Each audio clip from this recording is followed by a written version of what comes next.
I was sitting on the bank of the Ganges, looking at the elephants grazing nearby and meditating. It was so calm and I felt so good. But then, my mom suddenly came up to me.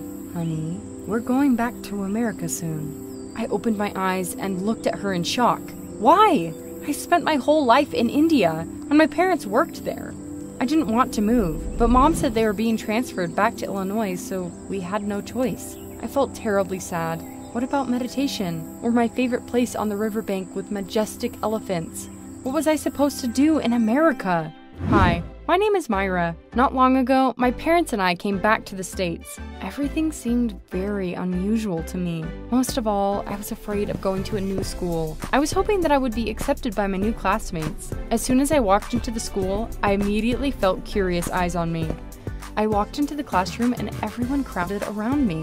My new classmates admired my tan and looked at the bindi on my forehead. I was very pleased with such attention. Getting along with them turned out to be easier than I thought. John seemed particularly interested in me. He was the smartest and most popular guy in the school. I was very flattered by his attention. We were standing in the hallway during the break, and I was telling everyone about my life in India. Not only my classmates had gathered around me, but also students from other classes. At some point, an irritated voice sounded nearby. "What's going on here?" Our annoyed principal came up to us. She looked around at everyone with a murderous look. Her eyes lingered on me. She looked me up and down and frowned even more. "Why do you look like this?" "This is an Indian sari. I'm used to wearing it, and..." She didn't even let me finish. She scolded me for the noise and said it was giving her a headache. She demanded that I put on something else the next day and behave before leaving. I felt so indignant I was left speechless. I hadn't done anything wrong. Don't mind her. She's a real witch and never likes anything. During the long break, I came to the school cafeteria and sat down at an empty table. Mom had packed some Indian curry for me, and I was going to eat it for lunch. All of a sudden, several girls sat next to me. Among them was Sarah, who was my classmate. "What's this? Looks interesting." I put some curry on a separate plate and let her taste it. The girl seemed to like it. However, something terrible happened during the next class. Sarah suddenly clutched her stomach, groaned, and ran out of the classroom. Everyone immediately laughed at her. She only came back at the end of class and immediately ran up to me. "It's all your stupid curry's fault. You're probably not used to such spicy food." Without listening to the rest, Sarah clutched her stomach and ran back to the bathroom. I looked after her and realized that I had made an enemy. The next school day started as a nightmare. Everyone was paying attention to me again, but I would have preferred if they didn't notice me at all. Sarah was the most popular girl in school, and her opinion mattered. She encouraged all the girls to bully me. They teased me about my accent, said all sorts of nasty things, and told me to go back to where I had come from. It was very insulting. Why were they treating me like that? It wasn't my fault that Sarah had wanted to try that damn curry. Listening to their taunts was very hard, and by the end of the day, I wanted to run far away. The last class that day was gym, and that's where I got an idea. I suddenly remembered about yoga. That's what would help me calm down. There were rubber mats in the gym. I took one of them, spread it out on the floor in the hallway, and began to meditate. I feel good and calm. No matter what happens around me, I am sitting on the bank of the Ganges and looking at the elephants grazing nearby. Soon enough, I managed to calm down. I opened my eyes and suddenly saw a lot of people around me. They were talking and looking at me in surprise. John seemed to be the most surprised of all. The principal suddenly came up to me through the crowd. Oh no. Anything but that. She looked even angrier than the day before. She was frowning as she glared at me. "What's going on here again? Mira, to my office, now!" Once we were there, Mrs. Mills scolded me for disrupting the class. I said that I hadn't meant to and had just been meditating to calm down. The principal suddenly collapsed into a chair, winced, and rubbed her temples. "To calm down. You caused a commotion, and my head has already been splitting. There's going to be an inspection at school soon. I don't have time for your tricks." I suddenly got another idea. You know, yoga doesn't just help to calm down. There are special techniques that are used for relaxation and soothing headaches. I could show you. She didn't seem to believe me, but agreed to try. I showed her an asana and taught her to breathe properly. Then I explained to her how to relax, and we meditated together. I knew that her headache would pass, so I wasn't surprised at all when it happened. But Mrs. Mills was absolutely shocked. She couldn't believe that her head had stopped hurting. "This is crazy. It really works. Listen, can you tell me more about this sometime? We could even do this again." I said that I would share all my knowledge about Indian practices with her if she wanted. For that, Mrs. Mill promised to help me adapt to school. Just imagine, she even called me very cool. I didn't think I'd ever hear such a thing from my angry principal. As I was leaving her office, I accidentally hit Sarah with the door. It turned out that she'd been trying to eavesdrop on our conversation with her friends. When I went out into the hallway, they snickered snidely. Now our witch won't ever leave you alone. The office door suddenly opened again, and a pleased Mrs. Mills appeared on the threshold. Mira, thank you again. I just remembered something. My friend owns an Indian goods store. I'll ask her for a discount card for you if you want. You could buy incense sticks, mats, or what else would we need? Of course, I agreed. I was about to buy incense for meditation anyways. Sarah and her friends were left gritting their teeth. They were very angry that the principal had begun to treat me well. I didn't know how to react.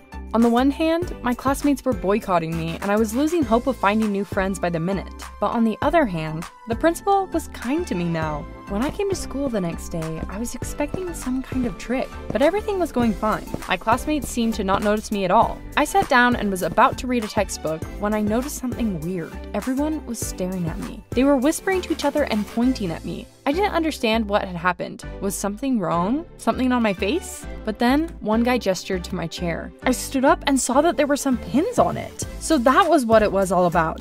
They had tried to prank me. They had thought I'd sit on the chair and start screaming. But they were in for a surprise. I couldn't help but laugh. My classmates stared at me in shock. Back in India, I slipped on nails while studying yoga. So, the buttons are nothing. I didn't even feel them. Everyone was shocked, especially Sarah, who had set it all up. Several people came up to my desk and asked me to tell them more about the nails. But then, we heard an announcement over the speakerphone saying that I was to come to the principal's office. I felt nervous. What had I done wrong again? Sat on the pins? I walked into Mrs. Mill's office, feeling wary. But it turned out that I was afraid for nothing. A commission was coming to the school that day. The principal was nervous because of it and asked me to help her relax. We meditated together again and she felt better. This is unbelievable! I wish you could teach this to everyone at school. I suddenly got a new idea. Actually, that could be arranged. If you let me use an empty hall, I could organize a yoga club there. The principal was delighted after hearing that. She immediately agreed and gave me the promised discount card. Just buy whatever you need for the club. I was over the moon. I had no doubt that I would find like-minded people and make new friends thanks to the club. The hall I was allowed to use had to be cleaned up. The next day, I put up posters around the school and started looking for those who would help. But no one came, so I had to do everything myself. It took me a few days, but it was worth it. I took all the trash out of the hall and it was sparkling clean by the time I was done. Using the discount card, I bought mats, incense sticks, and fragrance lamps. Then, I announced the opening of a yoga club and invited everyone to come. I scheduled the first meeting for the next day. I was terribly nervous.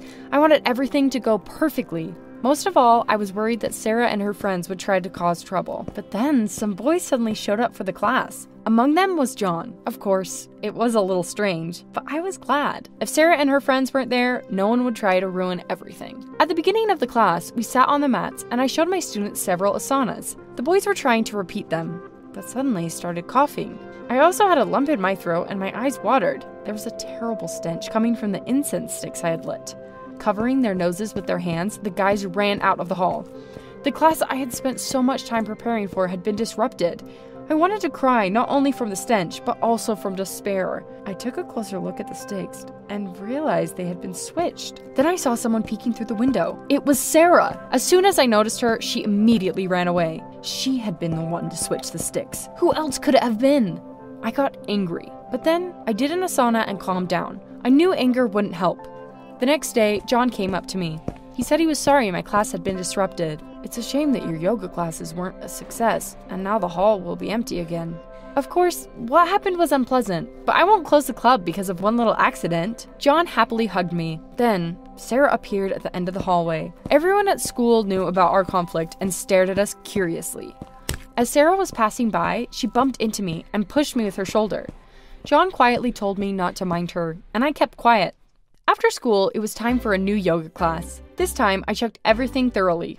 However, when I came up to the hall, I suddenly realized that I had lost the key and couldn't open it. I didn't understand anything. Where could it have disappeared? After all, it had been hanging around my neck.